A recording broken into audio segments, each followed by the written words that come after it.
साथ ही हमारा मुद्दा बहस रहती है मुद्दे में, और आज के मुद्दे में हम बहस भी करेंगे। लेकिन इससे पहले आपको बताते चलें, आज जम्मू कश्मीर में जो इन दिनों यात्रा चल रही है, आज यात्रा के दौरान आपको बताते चलें ब्रेक रखा गया है। लेकिन इसी आज ब्रेक के दिन के दौरान जम्मू के नरवाल के इलाके में ज़बरदस्त 2 धमाके होते हैं। उन धमाकों के हवाले से आपको तफसीलात मिल चुकी होंगी। लेकिन इससे पहले एक सियासी धमाका होता है, और सियासी धमाका कल शाम को किया जाता है। कांग्रेस के बड़े लीडर जयराम रमेश सरकारों में वजीर रहे और कांग्रेस की कमान कई बार यूँ कहें ज़मीनी सतह पर संभालने वाले ने कल जब जम्मू कश्मीर में राहुल गांधी की यात्रा जारी थी तो एक प्रेस कॉन्फ्रेंस से उन्होंने खिताब किया जम्मू में, और जम्मू में प्रेस कॉन्फ्रेंस के दौरान खिताब करते हुए उन्होंने वो बयान दे डाला जो कई बार सुनने को कुछ लोग बेताब नजर आते, समझने को बेताब नजर आते, लेकिन कुछ लोग उसके बहुत ज़्यादा खिलाफ थे। कंट्रोवर्सी हम कह सकते हैं, या यूँ कहें बमशल भी कहा जा सकता है। कल जयराम रमेश ने जब जम्मू में प्रेस कॉन्फ्रेंस की तो उन्होंने जम्मू कश्मीर में 5 अगस्त 2019 के हवाले से जो फैसला जम्मू कश्मीर के हवाले से लिया गया है उस पर अपना रद्दअमल जाहिर किया, और ये भी बताया कि जब 370 5 अगस्त 2019 को पार्लियामेंट में हटाया गया तो वो अनकॉन्स्टिट्यूशनल था। वो तरीका जो था अनडेमोक्रेटिक तरीका जो था, वो अनकॉन्स्टिट्यूशनल तरीका था, अनडेमोक्रेटिक तरीका था, और बीजेपी ने दोष दबाव जोर ज़बरदस्ती से वो किया है।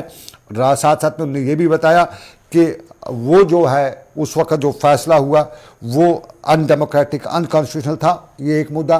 और दूसरा जयराम रमेश ने ये भी बताया कि अब 370 की बात तो अलग है, अब 371 पे सोचा जा सकता है, क्योंकि जब मुल्क के साथ साथ कई और रियासतों में, जिनमें खासतौर पर उन्होंने नाम लिया मिज़ोरम का, मणिपुर का, मेघालय का, त्रिपुरा का, हिमाचल प्रदेश का लिया, गोवा का लिया, सिक्किम का लिया, उन्होंने कहा कि वहाँ 371 है तो जम्मू कश्मीर पे क्यों इस पर बात नहीं की जा सकती है। ये आज का हमारा मुद्दा जयराम रमेश की इस प्रेस कॉन्फ्रेंस। ज़रा पहले जयराम रमेश को ही सुनते हैं और उसके बाद इस प्रोग्राम में जो बाकी मेरे साथ मेहमान होंगे उनका रिएक्शन भी जानने की कोशिश करूँगा। कि जो बिल 5 अगस्त 2019 को लाया गया और पारित किया गया लोकतांत्रिक तरीके से नहीं हुआ, जबरदस्ती जो ब्रूट मेजॉरिटी था लोकसभा में और राज्यसभा में, बिना विचार विमर्श के, बिना प्रावधान के, एग्जामिनेशन के, विश्लेषण के वो बिल पारित किया। सबसे बड़ी बात यह है कि जम्मू और कश्मीर स्टेट था, फुल फ्लेजेड स्टेट था, उसको यूटी बनाया गया। वो बिल्कुल हम उसके खिलाफ हैं। हम चाहते हैं कि जम्मू और कश्मीर में फिर से लोकतांत्रिक प्रक्रिया की शुरुआत हो और पूरा स्टेट का दर्जा दिया जाए। आपने 370 का सवाल उठाया। हमारे देश में, हमारे संविधान में अगर आप आर्टिकल 371 देखें, 371 देखें और पढ़ें, मिजोरम, मणिपुर, मेघालय, त्रिपुरा, हिमाचल प्रदेश, गोवा, सिक्किम, असम के कुछ इलाके, कर्नाटक के कुछ इलाके, हैदराबाद कर्नाटक रीजन, उनके लिए आर्टिकल 371 में विशेष प्रावधान किए गए हैं।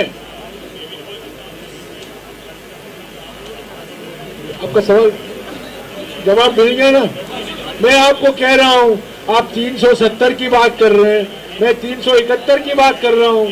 371 में हमारे देश के कई राज्यों के लिए और कई राज्यों के विशेष इलाकों के लिए प्रावधान किया गया है।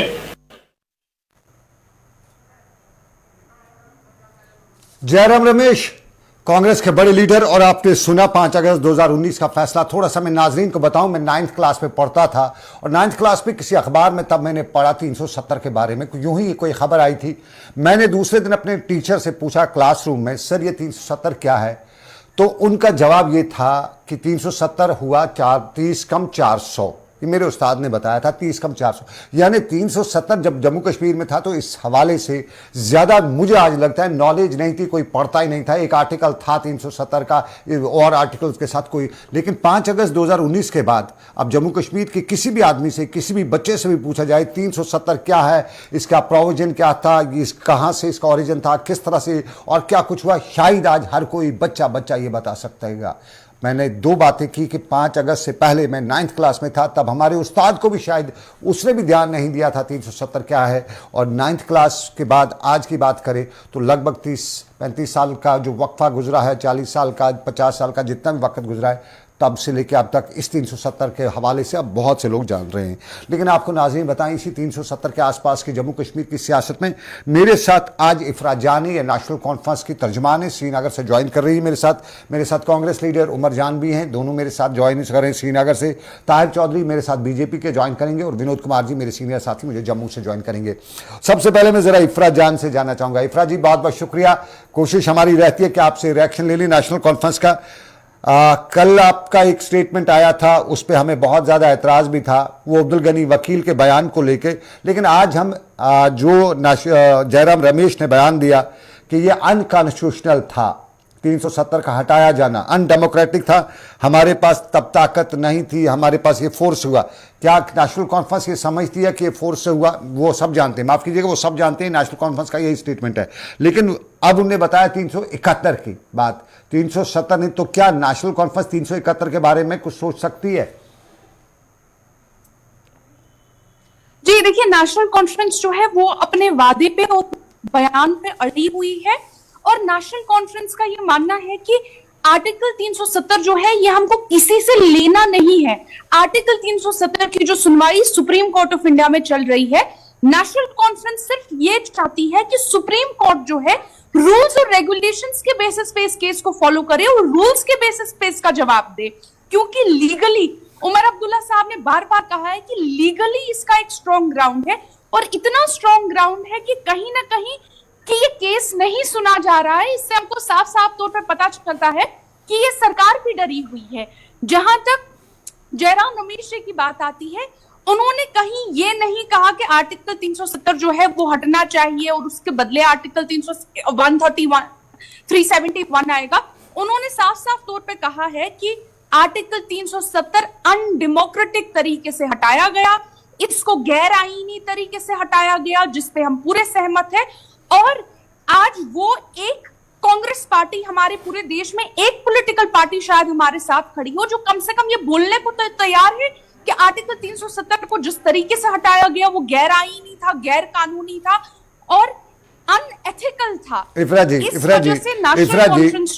उसने आज, और एक बात मैं आपको बोल दूं सनम एजाज साहब, ये कहना कि चूंकि कांग्रेस जो है वो आर्टिकल 370 की इस तरह से बात नहीं करती जिस तरह नेशनल कॉन्फ्रेंस बात करती है, इस वजह से हर पॉलिटिकल पार्टी हमारे देश में बीजेपी बन जाती है, ये गलत है। बीजेपी ने जिस तरह से हमको डिसएम्पावर किया है, अगस्त 5, 2019 के बाद किसी पॉलिटिकल पार्टी ने हमको हमारी हिस्ट्री में इतना डिसएम्पावर नहीं किया है, ना कि इवन पुरानी इफ़रा जी, बीजेपी। आज एक जरा सुनिएगा इफ़रा जी, जम्मू कश्मीर की पॉलिटिक्स पे मुझे भी नजर है। इफ़रा जी, इस लड़ाई में जो नेशनल इलेक्शन की लड़ाई है उसमें कांग्रेस के साथ खड़ी है। इफ़रा जी, कांग्रेस की बात मुहावरा हमारे जम्मू कश्मीर, चूंकि मैं भी जम्मू कश्मीर से ताल्लुक रखता हूं, मुझे जम्मू कश्मीर की हिस्ट्री ना सही लेकिन कुछ पता है। खिसियानी बिल्ली खंबा नोचे, आज पावर से गई तो कांग्रेस को 370 371 की बात कर रही है। 370 की जड़ें नहीं, तब तो 370 नहीं हटाया ना। नहीं, 370 की जड़ें खोखली तो कांग्रेस ने की है। कांग्रेस नहीं, जरा सुनिएगा, 70 साल पावर में रहे। नहीं, 370 की खोखला किसने किया? ये रास्ता किसने बनाया? हटाने का मौका किसने दिया? हटाने का मौका किसने दिया? 370 के लिए रास्ता किसने साफ किया? हटाने का रास्ता किसने साफ किया? कांग्रेस ने ही किया ना, किसी और ने तो नहीं किया। ये तो हटाने का रास्ता कुछ नहीं था सर, प्रेसिडेंशियल ऑर्डर से हटाया गया इसको। इसका कोई, प्लीज आप ये ब्लेम किसी और पार्टी पे मत कीजिए, लोगों को गुमराह मत कीजिए सनम एजाज साहब, लोगों को गुमराह मत कीजिए। इसको फेयर एंड स्क्वायर बीजेपी ने हटाया, यहाँ की सरकार को गिरा के, गवर्नर को यहाँ का रिप्रेजेंटेटिव बना के, और गवर्नर ने यहाँ के नुमाइंदगी बन के, नुमाइंदा बन के, जो बेसिक कंसेप्ट ऑफ 370 है, 4 चीजें थी बेसिक कंसेप्ट। कोई भी सरकार कभी भी कर सकती है, जरा सुन लीजिएगा, तलाशने की जरूरत। 370 के बेसिक कंसेप्ट में सिर्फ 4 चीजें। गवर्नर को बनाया इन्होंने यहाँ पे रिप्रेजेंटेटिव, उस रिप्रेजेंटेटिव को बना के बोला कि आप यहाँ के लोगों की अचानक से नुमाइंदगी मेरे साथ विनोद कुमार है, मेरे साथ विनोद कुमार है, विनोद कुमार मेरे सीनियर साथी। इसका कोई रास्ता, इसकी कोई टनल नहीं होती। जरा विनोद कुमार जी, विनोद जी मेरे साथ इफरा जान है, ये कहती है 370 को कांग्रेस ने कुछ नहीं किया है। अगर हम हिस्ट्री ऑफ जम्मू कश्मीर देखें तो सबसे ज्यादा तो नेशनल कॉन्फ्रेंस और कांग्रेस कोalition ने इसको किया है। मैनिफेस्टो के तहत किया। बिल्कुल सदम, जो जयराम रमेश की स्टेटमेंट आई है और उसके बाद ये चर्चाएं जोर पर है 370 और 35 को लेकर के। एक तो मैं बता दूं कि 370 रिपील नहीं हुआ है, 370 में अमेंडमेंट हुई है। और दूसरी बड़ी बात आपको बता दूं कि 370 को डिल्यूट कर दिया गया था। 370 को डिल्यूट करने में नेशनल कॉन्फ्रेंस और कांग्रेस का वक्तन समझौते हुए रहे। ये कहा जा सकता है कि वो एक मरा हुआ सांप था जो भारतीय जनता पार्टी ने 5 अगस्त 2019 को उसमें संशोधन कर दिया और 35A को रिपील कर दिया। सच्चाई ये है कि कांग्रेस और नेशनल कॉन्फ्रेंस जो स्पेशल स्टेटस जम्मू कश्मीर को मिला हुआ था, 370 या 35A की जो प्रोटेक्शन कॉन्स्टिट्यूशनल सेफगार्ड मिला हुआ था, उसको डिल्यूट करने में एनसी और कांग्रेस का बहुत बड़ा रोल है। दूसरी बड़ी बात, बीजेपी को तो ये करना ही था। जब बीजेपी के 2 सांसद थे तब भी उनके मैनिफेस्टो पे साफ पे रहता था कि 370 को हटाएंगे। जब उनके पास 330 सांसद 370 बीजेपी ने हटाया। बिल्कुल मान लेते इफराज मान लेते आपकी बात, जरा सुनिए। फुल फ्लैश क्रेडिट लेती है पूरे देश में, बीजेपी 370 हटाने का क्रेडिट लेती है। आप यहाँ लोगों को झूठ बोलते हैं कि कांग्रेस ने हटाया, एनसी ने हटाया। हम कहते हैं डाइल्यूट किया, हम कहते हैं डाइल्यूट किया एनसी कांग्रेस ने, हम डाइल्यूट की बात करें। इफरा जी ने हटाया। आप यहाँ के लोगों को इफरा जी अगर आप तक आवाज नहीं आ रही है तो जरा सुनिए ना, सुनिए आवाज, लोग अनपढ़ हैं, सुनिए ना, वन साइड हटाया। आप बोले जा रही है, जरा सुनिए। 2019 किसने किया? आप कहते हैं सबने किया। इफरा जी बेवकूफ है। जरा ताहिर चौधरी मेरे साथ, जरा ताहिर की आवाज। इफरा जी, ताहिर चौधरी है बीजेपी के। ताहिर जी बहुत बहुत शुक्रिया। शुक्रिया ताहिर साहब, अब आपको कह सकते ना आया ऊंट पहाड़ के नीचे। अब तो पूरे देश की एक बड़ी पार्टी कांग्रेस भी आप जम्मू कश्मीर के 370 के मुद्दे में नेशनल कॉन्फ्रेंस, पीडीपी या दूसरी जमातों के साथ खड़ा हुई है। अब नेशनल लेवल पे ये आवाजें उठने लगेगी ना कि 370 गलत फैसला था, जिस तरह से कांग्रेस कह रही है। जो कांग्रेस के कार्यकर्ता हैं या अपोजिशन के जो लोग हैं जो बीजेपी के मुखालिफ हैं, वो तो अब एक पेज पे आ गए। जम्मू कश्मीर ने उनको एक पेज पे इकट्ठा किया। बड़ी चिंता की बात होगी ना बीजेपी के लिए। नहीं, देखिए एजाज साहब, बीजेपी के लिए कोई चिंता की बात नहीं है। 370 को हटाना भारतीय जनता पार्टी का एक कमिटमेंट था देश की जनता के साथ, उसको हमने पूरा किया। और 370 था कहाँ पे? जयराम रमेश तो कहते हैं बिल्कुल अनडेमोक्रेटिक, अनकॉन्स्टिट्यूशनल था, जबरदस्ती वाला था। देखिए इन लोगों ने जो कुछ किया, 70 साल तक जम्मू कश्मीर के अवाम को धोखे में रख के, चाहे उसमें एनसी की बात करो, चाहे पिछला याद मत दिलाइए। आज की बात करिए, आज की डेट में आपके लिए देखिए और ये जब ये चीजें हटी हैं तो जम्मू कश्मीर के जो आज के हालात हैं, जिस तरह जम्मू कश्मीर तरक्की की राह पे चल रहा है, जो कुछ जम्मू कश्मीर में पिछले 8 साल में हुआ है, 70 साल में ये चीजें नहीं हुई हैं। ये चीजें ये लोग जानते हैं। नेशनल कॉन्फ्रेंस पहले इस चीज का जवाब दे। कभी जम्मू कश्मीर ताहिर चौधरी साहब, कभी ना बीजेपी या दूसरी जमातों के बयानात के बाद गुस्सा चढ़ जाता है। आप जो कहते हैं 70 सालों में नहीं हुआ, 70 सालों में अगर किया नहीं होता जम्मू कश्मीर की सरकारों ने, तो सनम एजाज पढ़ लिख के आज किसी टीवी चैनल पे नहीं होता, बल्कि किसी पहाड़ पे जंगल में बकरी चराता होता। ताहिर चौधरी आज डॉक्टर नहीं होता अगर 70 सालों में नहीं किया हुआ। किया सबने अपने हिसाब से किया। ये आप 70 साल आज की डेट में क्या करें वो बताइए। देखिए सनम एजाज साहब, अपने परिवारों को, अपनी फैमिलीज को फायदे देने के लिए लोग सरकारें चलाते रहे। आज के टाइम पे लोग सरकारों में नहीं है, पावर में नहीं है, और ये कुछ भी कहेंगे उसको हम लोग मानेंगे या देश की जनता मानेगी, ये पॉसिबल नहीं है। अभी मैं एनसी की प्रवक्ता की सारी बातें सुन रहा था, इनको इस चीज का भी सोचना होगा। पुरानी हिस्ट्री देखे और शेख अब्दुल्ला साहब का वो बयान देखे जो उन्होंने असेंबली में कहा था कि 370 कुरान शरीफ की कोई आयत नहीं है जिसको हटाया नहीं जा सकता। ठीक है ना? जरा सुन लीजिए इफरा जान, इस पे इफरा जान रिएक्ट करिए। मेरे साथ कांग्रेस के नेता भी हैं, जरा इफरा जी बताइएगा। ये शेख साहब पे इल्जाम आ रहा है। उन्होंने कहा था 370 जो है टेम्पररी है, क्योंकि आर्टिकल 370 टेम्पररी उस वक्त इस वजह से था क्योंकि उसके बाद एक प्लेबिसिट होनी थी। ये उस वक्त की बात है और उस वक्त इस कॉन्टेक्स्ट में कहा गया था। दूसरी बात ये कहते हैं कि इन्होंने जम्मू और कश्मीर की जनता के लिए बहुत कुछ किया है। अगर आप लोगों ने जम्मू और कश्मीर की जनता के लिए इतना कुछ किया है तो इलेक्शन से आप इतना मुंह छुपा के भाग क्यों रहे हैं? हमने पहली सरकार पूरी 70-80 साल की 90 साल की इंडिपेंडेंस में हमने पहली सरकार देखी है जो जरा सुनिएगा इफ्रा जी, आप सुन नहीं रही हैं, आपका वन साइड गेम नहीं चलेगा। इलेक्शन रोक के रखे हैं इफ्रा जी, क्योंकि आप लोगों को फेस नहीं कर पा रहे हैं।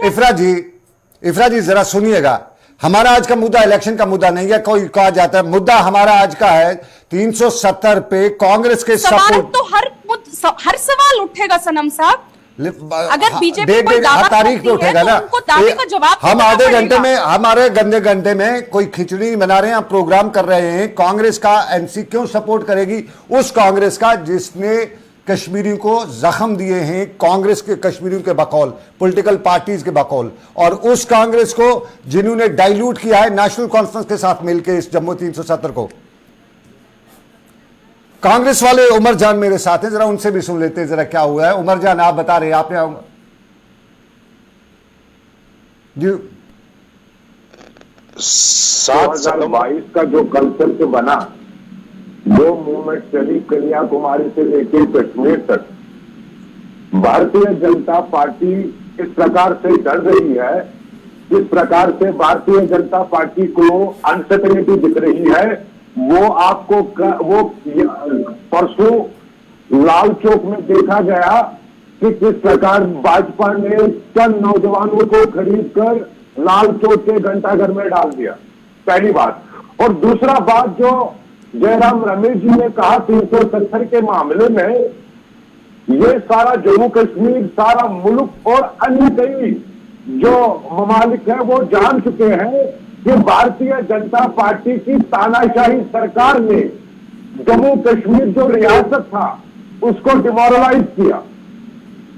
कम से कम बीजेपी को यह बात भी जान लेना चाहिए कि पार्लियामेंट की जो पैरामीटर्स है, जो कानून पास किए जाते हैं, उस चीज को लेकर चर्चा होता है, और अनडेमोक्रेटिक अनकॉन्स्टिट्यूशनल जो फैसले हैं सारा जम्मू कश्मीर को लेकर जो हमारा संविधान है उस संविधान के खिलाफ। उमर जान सुनिए, जब 5 अगस्त 2019 का फैसला हुआ, हम लोग उस टाइम कर्फ्यू में थे, हमारे पास कोई ऑप्शन नहीं था, दुनिया के साथ राब्ता कटा हुआ था। लेकिन 10-15 दिन के बाद, जब हमारा 20 दिन के बाद राब्ता दुनिया से हुआ, और जब मैंने पढ़ा तो मालूम हुआ कांग्रेस के लोगों ने बायकॉट किया पार्लियामेंट का। एक तरह से उन्होंने रास्ता साफ किया कांग्रेस को, ये बीजेपी को ये मौका फराहम किया पार्लियामेंट में कि ये 370 हटाया जाए, 5 अगस्त का फैसला लिया जाए। उसके बाद आज सनम साहब अभी भी पार्लियामेंट की फुटेज आपके पास होगी। जिस प्रकार जयराम रमेश जी ने कहा वो सच्चाई को, लेकिन ये है कि भारतीय जनता पार्टी जो इनके सारे जो मामले हैं उस चीज को लेके इन्होंने डिक्टेटरशिप को लेके हिटलरशाही करके जम्मू कश्मीर को जिस कश्मीर की मिसाल पूरे विश्व में दी जाती थी उस कश्मीर का इन्होंने तहस किया है। विनोद जी मेरे साथ एक मिनट जरा। विनोद जी, अब अगर मान लेते हैं आज कहीं कांग्रेस पावर में आती है, 370 वापस करेगी? बिल्कुल। आप ये कह दें कि 5 अगस्त 2019 में जो फैसला हुआ है वो गलत है, ये नहीं कह सकते हैं। एक बार में भी उनको अपनी हालत देखिए, देश में भी हमने वोट बैंक को इंसेप्ट करना है। ये नहीं कह सकते कि 370 में जो संशोधन हुआ 35 जो वकील किया गया गलत है। ये महफूज रह सकते हैं कि जो फैसला देगा सुप्रीम कोर्ट देगा वो मान्य होगा। इतना कह सकते हैं कि स्टेट को मिलनी चाहिए वापस, इसके अलावा आजू बाजू को नहीं जा सकते। जैसे जयराम रमेश ने कहा, ये भी कह सकते हैं कि अनकॉन्स्टिट्यूशनल वे होगा। जब 370 मिला, 35 से मिला, तो कौन सा कॉन्स्टिट्यूशनल वे में मिला था? कौन सी डेलिब्रेशन हुई थी स्टेक होल्डर्स के साथ? देश में क्या उस पर चर्चा हुई थी? पार्लियामेंट में क्या उस पर चर्चा हुई थी? असेंबली, जम्मू कश्मीर असेंबली में क्या? ये सब कांग्रेस अब लेडीज पीटने वाली बात कर रही है। उनके हाथ से सब कुछ निकल चुका है। जी सर। चलिए विनोद जी, बहुत शुक्रिया, आपको हमने बीच रास्ते पे खड़ा रखा हुआ है, बहुत बहुत शुक्रिया। लेकिन जरा मेरे साथ ताहिर चौधरी। ताहिर जी, सिंपल सी बात बताइएगा, आप कहाँ जाएगी बीजेपी? अब जम्मू कश्मीर में जो मुद्दा उठा है, ये बीजेपी के खिलाफ जयराम रमेश ने जो मुद्दा खड़ा किया, पूरे देश में अब कहीं ना कहीं एक कंसेंसस बनने की तरफ जा रहा है, और ये तो बड़ा बैकफुट पे जाना पड़ेगा बीजेपी को इस मुद्दे को लेकर। ताहिर चौधरी देखिए मेरी बात सुनिए जी। मुद्दे बनाने इनकी मजबूरी है, क्योंकि जमीनी सतह पे इन लोगों के पास कुछ नहीं है। मुद्दे ये लोग बनाते रहेंगे, हम लोग अपना काम करते रहेंगे। देश की 135 करोड़ जनता जानती है सही क्या है गलत क्या है, और देश की 135 करोड़ जनता ने इस चीज का एक बार फैसला दे दिया है। आने वाले टाइम पे लोगों को फिर एहसास हो जाएगा कि भारतीय जनता पार्टी जो कर रही है वो देश के लिए कर रही है, देश के हित के लिए कर रही है। जम्मू कश्मीर लेकिन के लिए हम लोग काम कर ये रहे जो हैं। बड़ा मुद्दा है ना, कंट्रोवर्सी, तो आप बीजेपी के खिलाफ तो अनकॉन्स्टिट्यूशनल अनडेमोक्रेटिक का शब्द इस्तेमाल हुआ है, ये थोड़ा सा बीजेपी के लिए तो बड़ा मामला बन सकता है। नहीं, हमारे लिए कोई बड़ा मामला नहीं बन सकता। देखिए, अवाम जो होता है वो हर चीज देखता है। आज के देश में हिंदुस्तान का अवाम सब कुछ समझता है, चाहे कांग्रेस के लोग हों, चाहे एनसी के लोग हों, चाहे दूसरी लेकिन ये भी तो समझते होंगे ना, ये भी समझते होंगे कि 5 अगस्त के बाद कुछ बड़ा बदलाव नहीं आया जो दावे आप कर रहे थे। क्यों बदलाव नहीं आया? क्यों बदलाव सामने दिख रहा है? नेशनल कॉन्फ्रेंस कहती है, कांग्रेस कहती है कुछ नहीं हुआ है। नहीं, इनके कहने से क्या होगा? ये अपोजिशन में इन्होंने कुछ ना कुछ तो अगर हुआ होता तो अगर हुआ होता तो चुनाव में तो आगे होते। देश की 10 राज्यों में कर चुके, करा रहे हैं कहीं। एक बार हिम्मत है तो करके दिखाइए। नहीं, सनम एजाज साहब, ना चुनाव का ऑर्डर देने का आपके पास हक है ना मेरे पास है, वो इलेक्शन कमीशन के पास है। जब वो टाइम अनाउंस होगा, डेट अनाउंस होगा, भारतीय जनता पार्टी 24/7 हम लोग तैयार हैं इलेक्शन। जब दूसरे राज्यों में हो सकता है, जम्मू कश्मीर में क्यों नहीं? कौन सी बाधा वहां पे, कौन सी वहां पे बड़ी रुकावट खड़ी है? देखिए, सरकार इन चीजों के ऊपर जो एक पर्सनल जो डिपार्टमेंट है इलेक्शन कमीशन ऑफ इंडिया, उसने जवाब देना है, उन्होंने देखना है, वो अपना काम कर रहे हैं। वो आने वाले टाइम पे जब उनको राइट टाइम मिलेगा और दिखेगा और वो डेट भी अनाउंस हो जाएगी, सब कुछ हो जाएगा, पब्लिक की चुनी हुई सरकार भी बनेगी। उमर जान जरा बताइए। उमर जान जवाब देने आपको। जी बताइए उमर जी। मैं डॉक्टर साहब को एक ही बात कहूंगा, जिस प्रकार से भारतीय जनता पार्टी ने 370 और 35 के बाद मैंने कहा कि जम्मू कश्मीर में अब हालात ठीक है, यहाँ शांति व्यवस्था है, तो चुनाव कराने में इनको क्या दिक्कत आ रही है? जब हालात यहाँ ठीक है, जब इन्होंने सारा टोपोग्राफी चेंज करके जम्मू कश्मीर में अपना पैर जमाने की कोशिश कर रहे हैं, तो चुनाव में क्या इनका दिक्कत आ रहा है? उमर जान, जब देश के अन्य राज्यों में चुनाव हुआ, तो जम्मू कश्मीर तो अब हम ये समझ लें कि कांग्रेस आइंदा इलेक्शन में 370 की वकालत करेगी, रोड पे निकलेगी कि जम्मू कश्मीर को 370 रेस्टोर किया जाए, स्टेटहुड जो 35 से वगैरह रेस्टोर। 5 अगस्त का फैसला गलत था, वो वापस सनम साहब, भारत जोड़ो यात्रा ऐतिहासिक यात्रा रहेगा हमारे मुल्क में। ये एक मूवमेंट चला बीजेपी के खिलाफ कि आप लोगों ने जो वादे किए, इसमें ये भी होगा ना, कहाँ है वो वादे आपके? नहीं, आप सिंपल देखिए, हमें वादों से बात, हमें मतलब है 5 अगस्त 2019 के फैसले को लेके कांग्रेस सड़क पे निकलेगी, हर मुद्दे पे, हर मंच पे सवाल उठाएगी। जब केंद्र में कांग्रेस की सरकार आएगी, जम्मू कश्मीर का जो इज्जत और वकार है उसको बहाल किया जाएगा। वो पुरानी तरह नहीं होगा, जो पुराना फार्मूला लगाया जाता था। इलेक्शन रिगिंग नहीं होगी जम्मू कश्मीर में। जम्मू कश्मीर के लोगों को जो हो, बहुत कुछ हुआ है, जो मास किलिंग्स हुई हैं, गौ कत्ल का सा वाक़ा हुआ है, जो बाकी सब कुछ नहीं होगा। जिस प्रकार भारतीय जनता पार्टी आजकल के इस मूवमेंट को लेके इल्जाम तराशी कर रहे हैं, ये साफ बीजेपी को लग रहा है कि हमें जम्मू कश्मीर से कुछ आएगा ही नहीं। जम्मू कश्मीर से कुछ नहीं आएगा, ये बीजेपी कहते हैं। मैं लास्ट और 370 और 35A का भाजपा का कहना है कि देश के लोगों के साथ हमने कमिटमेंट किया था कि जम्मू कश्मीर को रियासत से यूटी बना देंगे। लास्ट कमेंट मैं जरा लास्ट कमेंट लेना चाहूंगा डॉक्टर ताहिर चौधरी से। ताहिर साहब, जयराम रमेश का बयान, और कितना आप इस बयान को अब बीजेपी किस तरह से रिएक्ट करेगी, जरा हमारे व्यूअर्स को भी बता दीजिएगा। देखिए, मैंने आपको सीधी सी बात बनाई सनम एजाज साहब, भारतीय जनता पार्टी की सेंटर में सरकार है, जम्मू कश्मीर में एलजी साहब देख रहे हैं, उनकी एडमिनिस्ट्रेशन देख रही है, लेकिन इस तरह की उंगलियां उठाना इन पॉलिटिकल लीडर्स की, इन पार्टीज की इस टाइम पे मजबूरी है, सरकार के ऊपर भी, भारतीय जनता पार्टी के ऊपर भी। लेकिन देश की जो 135 करोड़ जनता है वो फैसला करेगी कि सही क्या है गलत क्या है। सरकारें अवाम की होती हैं, सरकारें देश की जनता की होती हैं, एक सिंगल इंडिविजुअल इंसान की सरकार नहीं होती है, वो देश को नहीं देखता है।